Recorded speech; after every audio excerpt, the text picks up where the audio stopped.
পুরনো জিনিস দিয়ে পাখির বাসা। চমকে যান সবাই। পাখিদের জন্য সুন্দর একটা বাসা বানিয়ে তাদের আপন করে নিতে চান? পুরনো জিনিস ব্যবহার করে খুব সহজেই বানিয়ে ফেলতে পারেন। আসুন দেখি কিভাবে।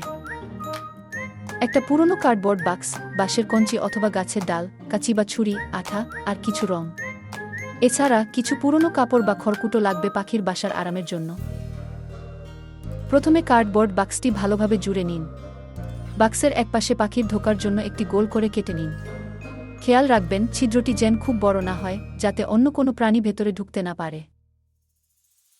এবার বাঁশের কঞ্চি বা ডালগুলো আঠা দিয়ে বাক্সের নিচে লাগিয়ে দিন, যেন পাখির বসার জায়গা হয়। বাক্সটিকে আপনার পছন্দমতো রং দিয়ে সাজিয়ে তুলুন। বাসার ভেতরে পুরনো কাপড় বা খড়কুটো বিছিয়ে দিন। এটি পাখিদের ঠান্ডার হাত থেকে বাঁচাবে এবং ডিম পাড়তে সাহায্য করবে। বাসাটিকে এমন জায়গায় রাখুন যেখানে বিড়াল বা অন্য শিকারী প্রাণীর আনাগোনা কম। পাখিদের জন্য খাবার ও জল রাখার ব্যবস্থা করুন বাসার কাছাকাছি। নিয়মিত পরিষ্কার করুন যাতে বাসাটি বসবাসের উপযোগী থাকে। এখনই আপনার পুরনো জিনিসগুলো কাজে লাগিয়ে পাখির জন্য সুন্দর একটি বাসা তৈরি করুন।